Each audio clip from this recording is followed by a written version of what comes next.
You've done everything for someone, thinking you were doing the right thing, until you discovered that, in reality, you were just serving their plans. I'm Vanessa.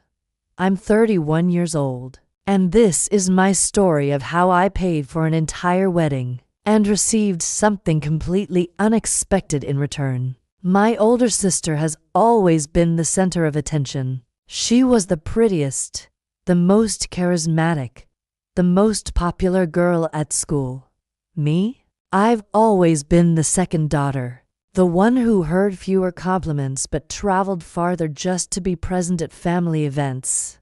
I grew up learning how to take care of myself, but I also learned early that if I wanted to keep those bonds alive, I'd have to give more than I received. She was never mean to me. In fact, she always invited me to everything: parties, Sunday lunches, short trips. But there was a pattern. I always arrived first, helped organize things, paid part of the cost, and she simply took the spotlight. When she got engaged, it was beautiful. The groom came from a traditional family with heritage, money, status. She called me excitedly and said she wanted a big wedding, full of people, flowers, live music, flawless decoration, a fairy tale. And she asked if I could help with the planning, and of course I accepted. I started working on the details even before the invitations were printed. I contacted vendors, designed layouts, built a timeline for preparations. But as the months passed, I realized things were getting out of control. The initial budget was high, very high. My sister and her fiancé didn't really have the means to afford it. I began helping with small amounts here and there. Then I started paying entirely. For some items, a catering service here, the bouquet there, the venue's decoration. And without realizing it, I was covering most of the costs. Once I asked her, "Are you sure you're comfortable with this?" She replied, "Vanessa, you've always saved me. How could I say no when you want to help?" So I kept going, because I wanted to see her happy, because I knew how much that day meant to her, because deep down, I wanted to prove I mattered, that I had value, that I could do something important. The wedding was amazing, beautiful. She looked like a queen. Everyone said it was the best event of the year.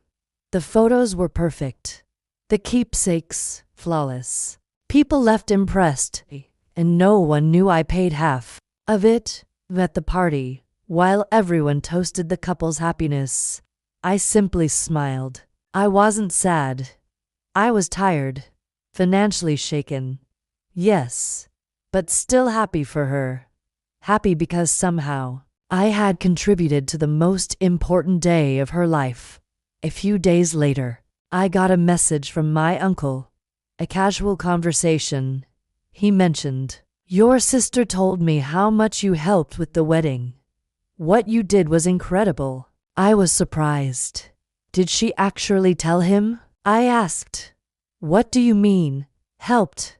He replied, "She said you covered most of the expenses. That without you, it wouldn't have been possible." It was the first time anyone publicly acknowledged what I had done.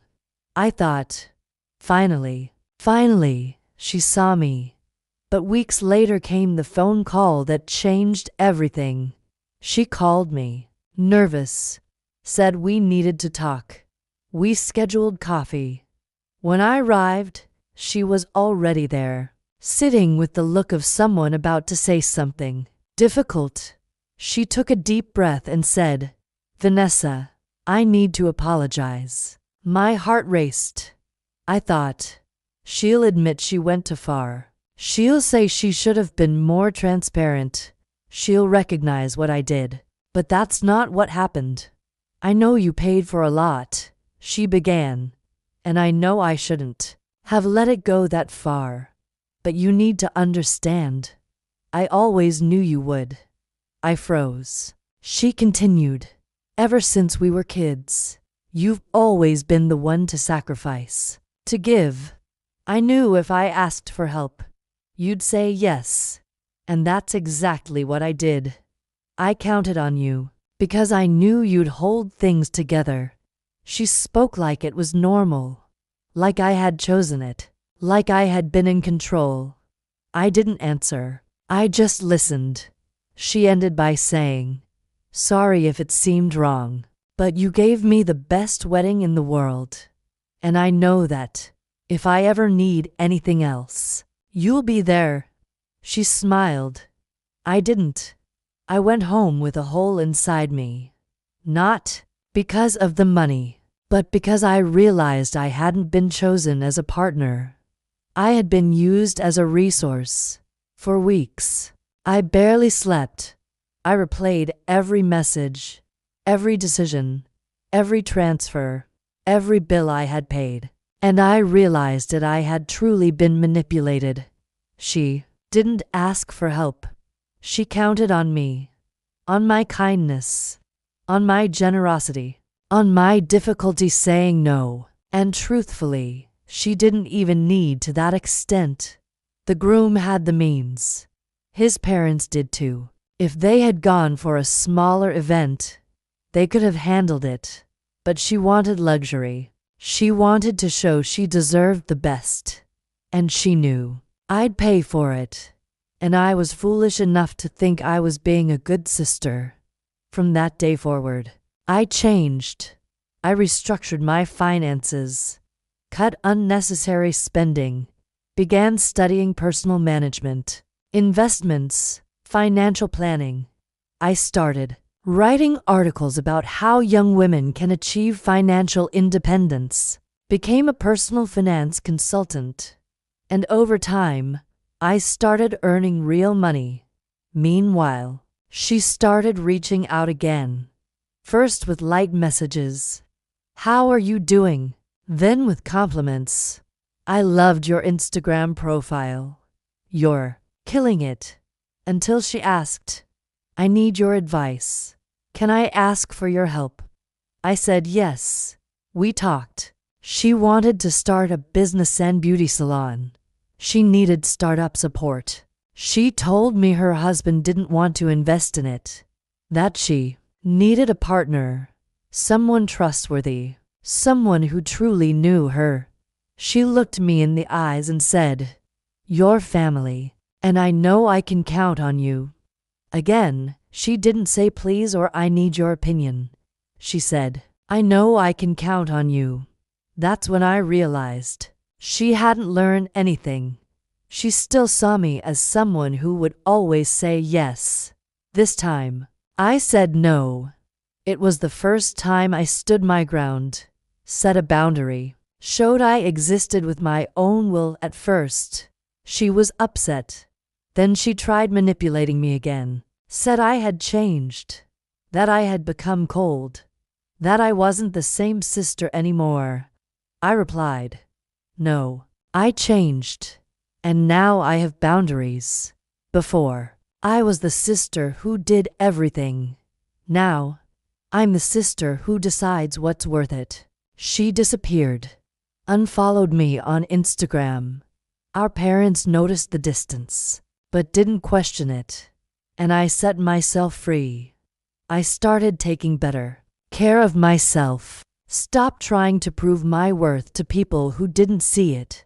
Began investing more in my work. Today, I run a YouTube channel where I share stories of women like me who learned to set boundaries, recognize their own value, and stop letting others use them. Every day, someone sends me a message saying, "I identified with your story. I was used by someone I loved too." And I reply, "Be firm. Don't blame yourself. You didn't make a mistake by trusting. You made one by not protecting yourself." Today, I'm no longer the invisible sister, no longer the poor sister, no longer the sister who always says yes. I'm the sister who learned how to say no. And ironically, that's what finally made me feel equal to her. equal to everyone who once thought they could decide for me. If you identified with this story, know that you're not alone. There are people watching this right now who lived through the same thing, who know exactly what you're feeling. If you're the kind of person who always gives more than you receive, who says yes even when you want to say no, who tries hard to be seen but isn't valued, it's time to change. There's no shame in setting limits, no weakness in stopping being used, no selfishness in starting to think of yourself first. This isn't revenge, it's self-esteem. It's recognizing your own value and acting accordingly. If this story touched you, don't keep it to yourself. Share it with someone who needs to hear this. Like the video. Don't forget to hit that like button and subscribe to the channel. More real-life stories every day because the world needs to hear more stories like mine of people who learned to value themselves before anyone else ever did.